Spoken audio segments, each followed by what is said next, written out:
인성이는 사건 의뢰장을 받고 비국도라는 섬으로 코난 일행과 같이 가고 있습니다. 비국도라는 섬은 인어가 살고 있는 섬이라고도 불린다네요. 의뢰장에는 인어가 나를 죽이려 하고 있습니다. 살려주세요 라는 글이 적혀 있었다고 합니다. 의뢰장에 의아한 게 많아서 의뢰인에게 전화를 해봤는데 처음만 받고 나머지는 받지도 않았다고 하네요. 받았을 때 수화기 너머에서는 흐느끼는 소리와 파도 소리가 났다고 합니다. 소름 돋네요. 동사무소 같은 곳에 가서 의뢰인에 대해 물어보는데 사흘 전부터 행방불명이라고 합니다. 배를 타고 육지에 나갔을 거라고 하네요. 그 외에는 잘 모르겠으니 더 알고 싶으면 의뢰인이 일했던 기념품 가게로 가보라고 합니다. 기념품 가게의 주인에게 의뢰인에 대해 물어보니 뜬금없이 이 섬에서 1년에 한 번 열리는 축제에 대해 설명합니다. 이 축제에서는 불사를 빌어주는 부적인 듀공의 화살을 3명을 추첨해서 준다고 합니다. 작년에 의뢰인이 이걸 받았었는데 최근에 잃어버려서 걱정이 많았다고 하네요. 뒤에서 의뢰인의 친구가 나타나더니 화살에 대해 자세히 가르쳐줍니다. 안 중요합니다. 그냥 나중에 뒤지는 친구라고 알아두세요. 가게 주인이 그 화살의 마법을 불어주는 게 도사님인데 도사님을 보고 싶으면 사당으로 가보라고 합니다. 약간 저희 담당 아니라고 계속 뺑뺑이 돌리는 느낌이네요. 사당에 와보니 의뢰인의 친구가 있습니다. 사흘 전에 의뢰인과 함께 배 타고 육지 가서 치과를 갔다 왔다고 하네요. 그리고 도사님과 듀공의 화살에 대해서도 물어봅니다. 도사님은 그냥 나이만 많은 본인의 증조 할머니이고 화살은 원래 애군을 쫓는 화살이었는데 마을 사람들이 바꿔서 불렀다고 하네요. 인어고 뭐고 다 구라라고 합니다. 그때 뒤에서 장발의 여자가 도사님의 힘은 진짜라고 3년 전에 인어의 시체가 나온 걸 보면 알지 않냐고 말합니다. 관심 받고 싶어서 더 얘기하려고 하는데 인성이 친척 같은 남자가 관종질 좀 적당히 하라고 끌고 가버립니다. 관종 때문에 대화가 끊겨서 어색함을 깨기 위해 축제에 대해 물어봅니다. 사람들에게 번호표 같은 걸 나눠주고 도사님이 표시한 번호와 일치하면 화살을 받게 된다고 하네요. 번호표가 남았는데 혹시 갖고 가겠냐고 물어봅니다. 바다의 스토리 진행이 되니 받습니다. 밤이 되었고 도사님이 번호를 표시하기 시작합니다. 마술 같네요. 아까 그 관종 장발과 가영이 기념품 가게에서 본 여자가 당첨된 것 같습니다. 무녀가 나와서 1시간 뒤에 인어의 폭포로 화살을 받으러 나와달라고 합니다. 1시간 뒤 폭포로 당첨된 인어 3명이 나오는데 관종이 아닌 이상한 아저씨가 나옵니다. 진화했나 봅니다. 당첨된 사람들을 축하해주기 위해 불꽃놀이를 하는데 폭포 쪽에 관종이 목을 매달고 죽어 있습니다. 관종 목을 감고 있던 건 폭포 위쪽에 안전을 위해 쳐놓은 밧줄이라고 하네요. 왜 이 관종이 혼자 거기에 가 있던 걸까 생각해보는데 그쪽 부근에 3년 전 불이 난 창고에서 발견된 인어의 시체가 묻힌 곳이 거기 근처에 있다고 그곳에 간 것 같다고 합니다. 한인성이 아까부터 무슨 말 같지도 않은 인어 소리냐고 물어봅니다. 그러자 무녀가 대답해줍니다. 창고에서 발견된 뼈는 중년 여성의 뼈였는데 다리 쪽에 뼈가 없었다고 대답합니다. 그 뼈에 유가족 같은 게 안 나와서 무녀 친구들끼리 장사 지내줬는데 인어의 유골이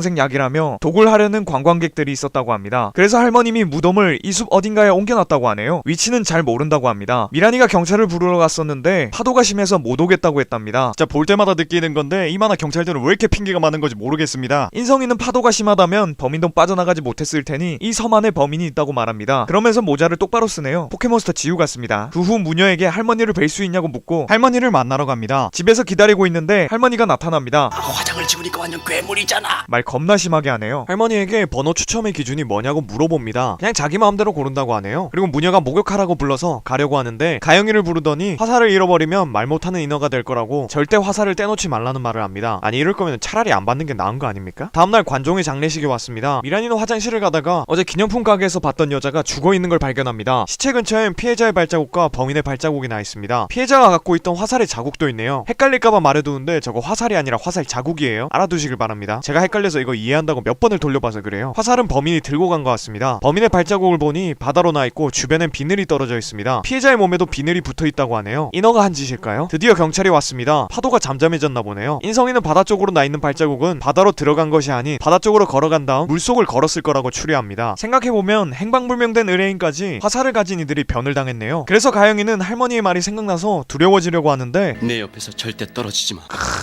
저 말 나도 써먹어야지. 인성이와 코나는 지금까지의 사건을 정리 중입니다. 의뢰인까지 3명은 유독 화살에 집착했었죠. 그래서 화살을 주는 번호표를 확인하기 위해 무녀의 집에 가기로 합니다. 가면서 무녀의 과거 얘기를 하는데 지금껏 나온 5명의 의뢰인과 친구들은 같은 대학의 영화연구 동아리였다고 합니다. 열심히 동아리에서 활동해가지고 상까지 탔다고 하네요. 집에 도착해서 명단을 찾아보는데 오랫동안 사라졌다고 하네요. 그래서 무녀는 다른 방을 찾으러 가기로 합니다. 조금 있다 미란이와 가영이도 따라가는데 갑자기 비명을 지릅니다. 밖에서 갈색머리 안경 낀 여자가 이쪽을 보고 있었다고 하네요. 의뢰인과 인상 차이가 동일합니다. 생각해보니 무녀가 안 보여서 무녀는 어디 갔냐고 물어보니 창고 쪽에 갔다고 하네요. 근데 창고가 불타고 있습니다. 창고에 불을 끄고 조사해보니 3년 전과 마찬가지로 안에 사람의 시체가 있었다고 합니다. 시체는 타선 누군지 모르겠지만 안경을 쓰고 파란 옷을 입고 있었다고 하네요. 의뢰인이라고 추측 가능할 것 같습니다. 근데 시체를 부검한 결과 불에 탄 시체의 치아와 치과에서 진료한 무녀의 치아 기록이 일치한다고 하네요. 창고에 있던 시체가 무녀였던 것 같습니다. 근데 왜 무녀가 의뢰인의 옷을 입고 있던 걸까요? 불에 탄 현장을 조사하던 중 미란이가 와서는 무녀에게로 화살을 1000만 원에 팔아줘서 고맙다는 내용의 전화가 왔다고 합니다. 있습니다. 한 사람의 인상착의는 수염이 듬성듬성 난 50대 남자라고 하네요. 폭포에서 나타났던 의뢰인의 아버지와 인상이 같습니다. 아마 그 판 화살은 의뢰인이 잃어버렸다던 그 화살 같네요. 생각해보면 관종의 화살도 그 아저씨가 가지고 있었고 두 번째 피해자도 화살이 없었습니다. 심지어 번호표 명단도 사라졌죠. 그래서 인성이는 그 아저씨를 찾기 위해 장례식장으로 다시 가봅니다. 근데 장례식장에 있는 사람이 말하길 그 아저씨도 인성이가 장례식장을 떠날 때쯤 같이 나갔다고 하네요. 충분히 의심스러운 정황입니다. 근데 장례식장에 있는 사람들이 무녀가 없으면 이제 이 축제도 끝이겠다라는 말을 합니다. 도사님이 멀쩡히 살아있는데 이게 무슨 의미일까요? 한편 코난 일행은 그 아저씨의 집이자 의뢰인의 집으로 왔습니다. 안에 아무도 없는 것 같아서 자연스럽게 열쇠를 찾고 무단 주거 침입을 합니다. 양심 따윈 개나 좋습니다. 들어가서 의뢰인의 방을 살펴봅니다. 의뢰인은 자주 가출을 해서 무녀의 집에 갔다고 합니다. 그래서 무녀의 집에 옷과 안경을 놔두고 다녔다고 하네요. 그리고 방에 있던 의뢰인의 앨범을 보는데 영화연구 동아리 시절 사진이 있습니다. 인성이 사촌 같은 친구가 말하길 무녀가 특수 분장을 워낙 잘해줘서 상을 탈 수 있었다고 말해줍니다. 근데 5년 전 무녀의 부모님이 폭풍 때문에 바다에서 돌아가셨다고 하네요. 코난은 무언가를 깨닫고 인성이에게 전화를 합니다. 그리고 자신의 추리를 말해줍니다. 믿지 못하는 인성이에게 코난은 명대사를 날려줍니다. 불가능을 모두 제외하고 마지막 남은 하나라면